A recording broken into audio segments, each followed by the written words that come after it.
నాగేశ్వరరావు గారు, రామారావు గారు ఇండస్ట్రీకి రెండు కళ్ళు. ఎర్లీ డేస్‌లో ఇన్సిడెంట్లు జరిగినాయి. వాళ్ళిద్దరిని కలిపిన వ్యక్తులు ఘంటసాల గారు కలిపారని చెప్పేసి విన్నాము. చాలా ఉధృతంగా ఆయన సినిమాలు ఈయన సినిమాలు వెళుతున్నాయి.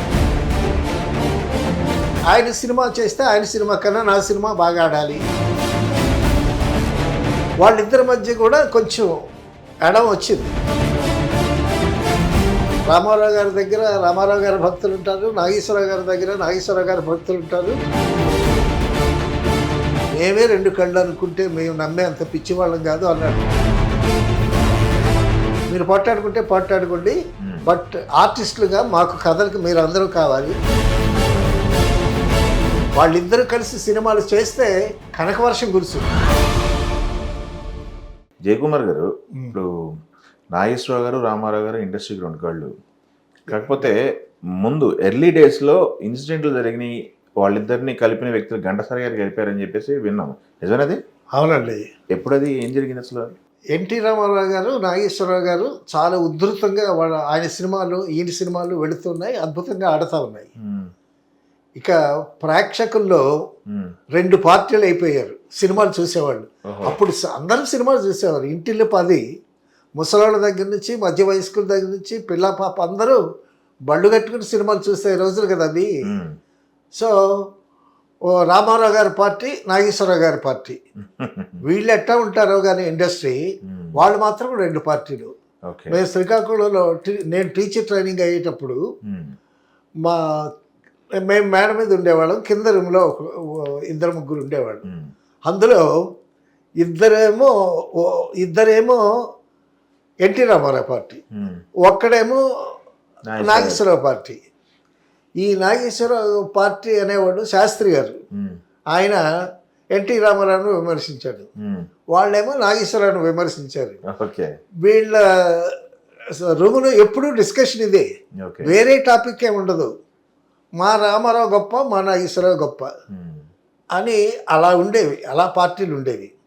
అది ఇండస్ట్రీ వరకు పాకింది.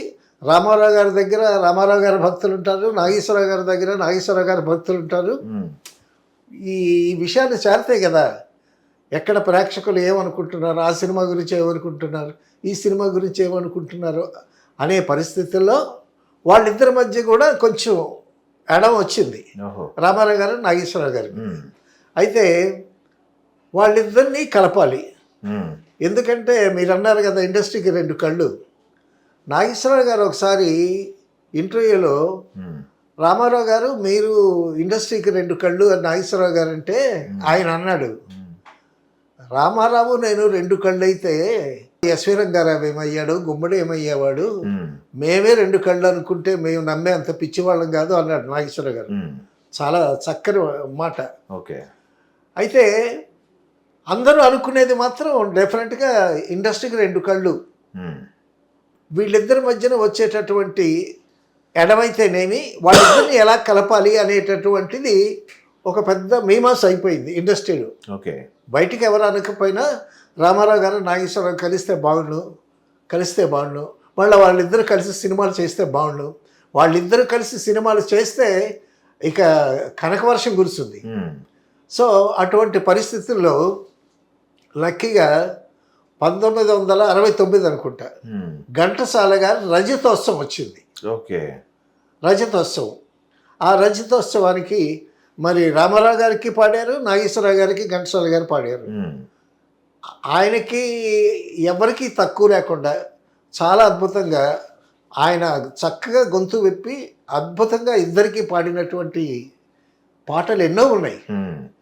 సో ఘంటసాల గారు అంటే వాళ్ళిద్దరికీ మళ్ళీ ప్రేమే. అప్పుడు ఘంటసాల గారు రజతోత్సవానికి రామారావు గారు నాగేశ్వరరావు కలిస్తే రామారావు గారిని నాగేశ్వరరావు గారిని ఆయన చేతులు పట్టుకొని వాళ్ళిద్దరిని తీసుకొచ్చి ఈయన మధ్య నుండి వాళ్ళిద్దరి చేతుల్లో కలిపి ఈయన ఫోటో దిగాడు. అప్పుడు రామారావు గారు నాగేశ్వరరావు గారు సెకండ్ ఇచ్చుకొని మళ్ళీ చాన్నాళ్ళకి కలిశారు. సో ఆ విధంగా రామారావు గారిని నాగేశ్వరరావు గారిని చాన్నాళ్ళు కలిపినటువంటి ఖ్యాతి ఘంటసాల గారికి దక్కింది. సరే, ఈ సందర్భంలో మరొక విషయం చెప్పుకోవాల్సింది ఏంటంటే రామారావు గారు నాగేశ్వరరావు గారు కలిసి ఉండేటప్పుడు వీళ్ళిద్దరూ కలిసి జమును బాయ్కట్ చేశారు. ఓ, అవును జమును బాయ్కట్ చేశారు. అంటే ఆవిడ వచ్చి లేటుగా వస్తుందని, వచ్చి కనీసం సారీ కూడా చెప్పదని, వచ్చి కాలు మీద కాలు వేసుకొని కూర్చుంటుందని, మొత్తానికి వాళ్ళిద్దరు కలిపి బాయ్కట్ చేశారు. అయితే గుండమ్మ కథ సినిమాకి ఇద్దరు హీరోలు కావాలి, రామారావు గారు, నాగేశ్వరరావు కావాలి.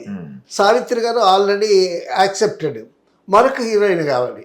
అందుకోసమని రామారావు గారు, నాగేశ్వరరావు గారిని కూర్చోబెట్టి నాగిరెడ్డి గారు, చక్రపాణి గారు, కేవీ రెడ్డి గారు కూడా మీరు పోట్లాడుకోండి, బట్ ఆర్టిస్టులుగా మాకు కథలకు మీరు అందరూ కావాలి అని చెప్పి వాళ్ళని కన్విన్స్ చేసి మళ్ళీ జమున్తో కూడా మాట్లాడి మళ్ళా రామారావు గారిని, నాగేశ్వరరావు గారిని, జమున్ని కలిపి ఆల్రెడీ సావిత్రి గారు కలిసే ఉన్నారు. సో ఆ విధంగా గుండమ్మ కథ తీశారు. అంటే వాళ్ళు రామారావు గొప్ప, నాగేశ్వరరావు గొప్ప అని ప్రేక్షకులు అనుకుంటారు, కానీ వాళ్ళ మనసులో ఏమీ ఉండదు. అయితే ఏంటంటే ఆయన సినిమా చేస్తే ఆయన సినిమా కన్నా నా సినిమా బాగా ఆడాలి అనేటటువంటి కాంపిటేటివ్ స్పిరిట్తో సినిమాలు చేస్తూ ఉంటారు తప్పిస్తే వాళ్ళ మధ్య పెద్దగా వైరం అనేటటువంటి ఉండదు.